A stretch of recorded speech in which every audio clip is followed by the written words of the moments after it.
আমার মতো নিব খারাপ বুঝে আর কেউ নাই, আমার জিব্বাটা না পাক হয়ে গেছে। ইয়া রাসূলুল্লাহ, নবী গো, আমি তো রাবিয়া ইসলামীকে একটা কঠিন কথা বলে ফেলেছি। হে নবী, রাবিয়াকে বললাম এই জাতীয় একটা কথা বলার জন্য, সে তো বলল না। ইয়া রাসূলুল্লাহ, নবীজি, আপনি আমাকে একটা সমাধান করে দেন। রাসূল তাকায়া পিছনের দিকে দেখেন রাবিয়া ইসলামী উপস্থিত। কি ব্যাপার রাবিয়া ইসলামী, তোমাকে নাকি আবু বকর একটা কঠিন কথা বলেছে? জি হ্যাঁ ইয়া রাসূলুল্লাহ, কঠিন কথা বলেছেন। কই তাহলে তুমিও একটা কঠিন কথা বলে ফেলো। ইয়া রাসূলুল্লাহ, ইয়া হাবিবাল্লাহ, অসম্ভব, আমার দ্বারা সম্ভব নয় আবু বকরকে আমি এই জাতীয় কথা বলবো। নবী বললেন তাহলে তুমি তাকে ক্ষমা করে দাও। এবার আবু বকরকে ডাক দিয়া রাবিয়া ইসলামী বলল, ও ভাই আবু বকর, আমি আল্লাহর হস্তে তোমাকে মাফ করে দিলাম। একটু জোরে বলা যাবে কি আল্লাহু আকবার? আর জোরে বলেন আল্লাহু আকবার।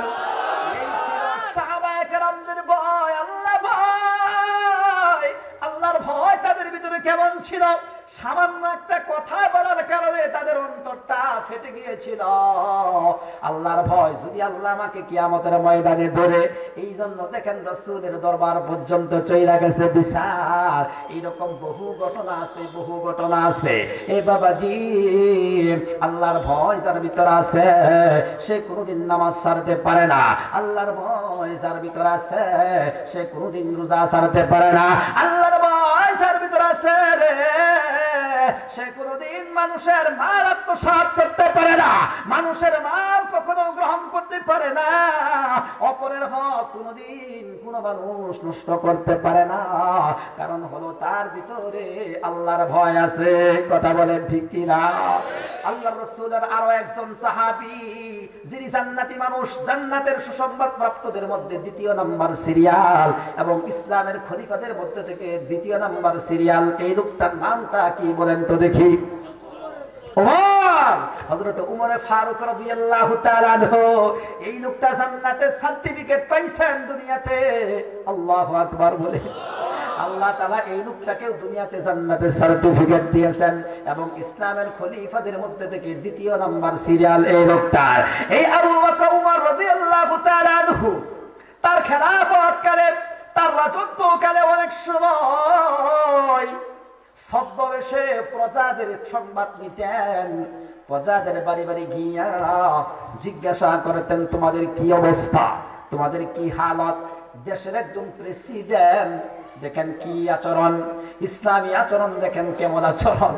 আমাদেরকে ইসলাম শিক্ষা দিয়েছেন রাসূল সাহাবায়ে কেরামের মাধ্যমে। সাহাবায়ে কেরাম দুনিয়াতে সব কিছুই বাস্তবায়ন করে গেছেন।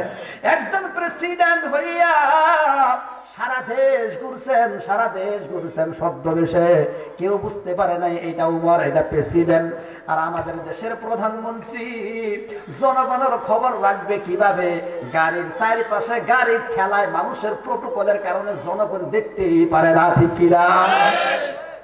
কি একটা অবস্থা। আমাদের দেশের একজন মেম্বার সামান্য একটু ওয়ার্ডের মেম্বার, এই লোকটা পুরা ওয়ার্ড ঘুরে ঘুরেও কিন্তু জনগণের খবর নিতে পারে না, ঠিক কিনা? অথচ উমর অর্ধজাহানের বাদশা ছিল। ওই অর্ধজাহানের বাদশা হইয়া সারা রাষ্ট্রটা তিনি ঘুরে বেড়াতেন। একটু জোরে বলা যাবে কি সুবহানাল্লাহ? এই উমর একবার হঠাৎ করে সিদ্ধান্ত নিল, আজকে আমার রাজ্যের একদম 0 পয়েন্টে চলে যাব, একদম লাস্ট বর্ডারে যাব। সেইখানে গিয়ে আমি জনগণের খোঁজ খবর নিব। হঠাৎ করে তিনি বিকাল বেলায় ছদ্মবেশে তার রাজ্যের একদম 0 পয়েন্টে লাস্ট বর্ডারে চলে গেছেন। সেখানে একটা মরুভূমি ছিল। একজন রাখাল ছেলে, যুবক মানুষ, অনেকগুলো লাকড়ি, অনেকগুলো বকরি তিনি চড়াচ্ছেন, অনেকগুলো ছাগল চড়াচ্ছেন, শত শত হাজার হাজার। ওমর রাদিয়াল্লাহু তাআলা আনহু তার সামনে আগায়া গেলেন, যাইয়া বলতেছেন ভাই আমি একজন মুসাফির মানুষ, অনেক দূর থেকে সফর করে এসেছি, আমার খুব ক্লান্ত হচ্ছে, আমার খুব ক্ষুধা লাগছে। তোমার কাছে একটা আবেদন করতে চাই, তোমার যে বকরিগুলো আছে এই বকরিগুলো থেকে দুধ দোহন করে সামান্য দুধ আমাকে তুমি দাও, আমি পান করে জীবনটা রক্ষা করি। এবার ছেলেটি ডেকে ডেকে বললাম, ভাই রে, তুমি ভুল জায়গায় হাত দিয়েছ, আসলেই তো বকরিগুলো আমার না। কই তাহলে কার বকরি বলো? ওই বকরিগুলো হলো আমার মালিকের, এই বকরিগুলোর আলাদা একজন মালিক আছে, আমি হলাম তার রাখাল, আমি হলাম তার কর্মচারী, আমি হলাম তার কামলা, আমি হলাম তার কাছের লোক, এই বকরিগুলোর মালিক কিন্তু আমি না। এবার উমর তাকে পরীক্ষা করার জন্য একটু লোভ দেখাইলেন, ডেকে ডেকে বললেন, ভাই রে, আমি তোমাকে একটা কথা বলি শোনো, আমি তোমাকে উপযুক্ত টাকা দিচ্ছি, একটা বকরি তুমি আমার কাছে বিক্রি করে দাও, এই বকরির টাকাগুলো তুমি নিজেই ভক্ষণ করিও, তুমি নিজেই আহার করিও, কোনো তোমার মালিককে দেওয়ার দরকার নাই, এই বকরিগুলো তুমি নিজে রাখিও, তোমার মালিক তো জানবে না, তোমার মালিক তো আর দেখতেছে না, হাজার হাজার বকরি এখানে আছে, একটা বকরি যদি তুমি বিক্রি করে দাও তাহলে তোমার মালিক তো আর দেখবে না। ওই রাখাল ছেলে ডেকে ডেকে বললো, বাইরে ও ভাই, তুমি তো ভুল জায়গায় হাত দিয়েছ, আমার পক্ষে সম্ভব নয়, তুমি তো বলতেছ আমার মালিক দেখবে না,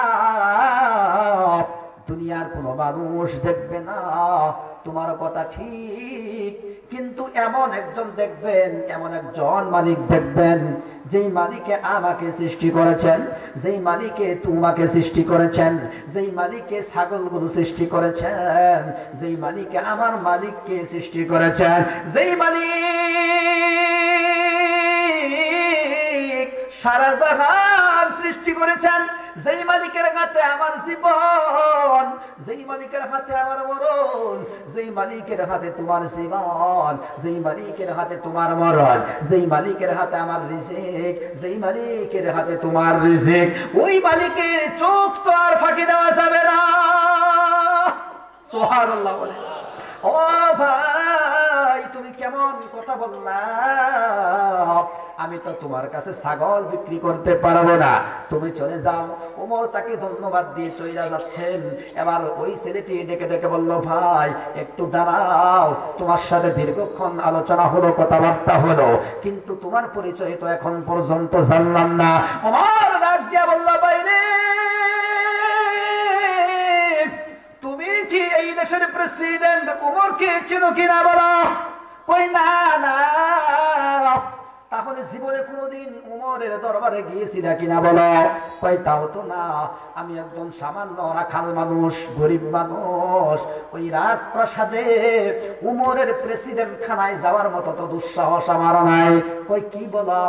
উমরের প্রেসিডেন্ট দরবারে, তার প্রেসিডেন্সি এলাকায়, তার বাসভবনে যে কোনো মানুষ ঢুকতে পারে, কোনো বাধা নাই। কই তাহলে তুমি একদিন সময় নিয়া, সুযোগ নিয়া উমরের দরবারে যাইয়া, সেইখানে গেলে আমাকে তুমি দেখতে পাবা। জোরে বলা যাবে কি আল্লাহু আকবার? আরে জোরে আল্লাহু আকবার। সেখানে তুমি গেলে আমাকে দেখতে পাবা, আমাকে সেখানে দেখবা, তারপরে তোমার সাথে কথাবার্তা হবে। দেখেন একজন রাখাল, তার আল্লাহ ভয়, আল্লাহর ভয় তার ভিতরে কিভাবে ঢুকেছে। ইচ্ছা করলে একটা বকরি বিক্রি করতে পারতো, কিন্তু বিক্রি করে নাই। ও আমার বাবাজিরা রে, ও যুবক ভাইরা, আল্লাহর ভয় অন্তরের ভিতরে ঢুকায়া দাও।